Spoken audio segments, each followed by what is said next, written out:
বাঙালি কনের সাজে মালাই নারী, নাকে নোলক, কপালে টিকলি, গায়ে লাল শাড়ি, একদম খাঁটি বাঙালি বধূ। রাকিব আমাকে প্রপোজ দিছে, আমি তোমাকে ভালোবাসি। সো আমি কিছু জানি নেই, আমি রিপ্লাই দেই নেই। 1 উইক 2 উইক পরে রিপ্লাই দিছি ওকে। দেখে বোঝার উপায় নেই বাঙালি সাজে বসে আছে মালয়েশিয়ান নারী। ভালোবাসার টানে এবার মালয়েশিয়া থেকে ছুটে এসেছেন এক তরুণী। ফ্রেন্ড রিকোয়েস্ট যখন অ্যাকসেপ্ট করলো তখন কেমন লাগলো?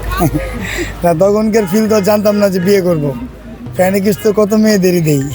শুধু ছুটে এসেছেন এমনটি নয়, বাঙালি ছেলেকে ভালোবেসে সোজা বিয়ের পিঁড়িতে বসেছেন তিনি। বাঙালি রীতিতে হলুদ, এরপর বিয়ে করে সবাইকে তাক লাগালেন মালয়েশিয়ার নাগরিক নূর হাফিজা আইডা নামের এ তরুণী। অনেকদিন আমরা দুইজন ওয়েট করছি। ফেসবুকে বন্ধুত্ব, এরপর প্রেম। দীর্ঘ 4 বছর প্রেমের পর পূর্ণতা। দুই ভিন্ন সংস্কৃতির মানুষ এক হওয়ায় কৌতূহল জেগেছে সবার মনে। Yeah, I want to go and stay in Bangladesh. My husband is go to Malaysia, see the business all. I am take care the family. Facebook কথা বললাম ফার্স্ট, তারপরে আমরা দুইজন 1 বছর ফ্রেন্ড, কিছু না, জাস্ট ফ্রেন্ড। ভালোবাসার কোনো ভাষা নেই, নেই কোনো দূরত্ব। গাজীপুর কাপাসিয়ার ছেলে রাকিব দীর্ঘদিন মালয়েশিয়ায় কাজ করার সময় সামাজিক যোগাযোগ মাধ্যমে পরিচয় হয় দুজনের। ফ্রেন্ড রিকোয়েস্ট পাঠাইছিলাম অনেক দিন, পরে প্রায় 25-30 দিন পরে মেবি অ্যাকসেপ্ট করছে। পরে আর কি একটু কথা বলাতে মেবি 4-5 মাস পর, 6 মাসের মতো এরকম পরে আর কি আমাদের ওইখানে গল্প একদিন মিট হয়। বন্ধুত্ব থেকে শুরু হয় প্রেম। 4 বছরের সেই সম্পর্ক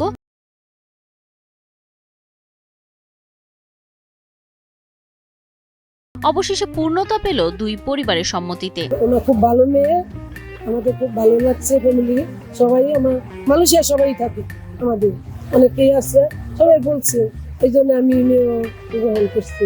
তো মনে করেন আমার কাছেও ভালো লাগছে। বাবা অ্যাকসেপ্ট করে বলছে, মারে মানানো খুব কঠিন। তো এই জাস্ট এখন মা ওরে দেখে মারও মনে হইলো যে মেবি সে দেশি থেকে বেটার। বাঙালি সংস্কৃতির সব আয়োজনেই জমকালোভাবে অনুষ্ঠিত হয় বিয়ে। গায়ে হলুদ থেকে শুরু করে বিয়ের আনুষ্ঠানিকতা সবকিছুতেই ছিল উৎসবের আমেজ। বিদেশি কনেকে এক নজর দেখতে প্রতিদিনই ভিড় করছেন স্থানীয়রা। ভালো, অনেক সুন্দর হয়েছে। মানে আমরা বাঙালিরা যেরকম সাজি, বিদেশি হিসাবে মানে আমাদের সাথে সব দিক দিয়ে অনেক সুন্দর করে সাজগুজ করছে, সব দিক দিয়ে পারফেক্ট।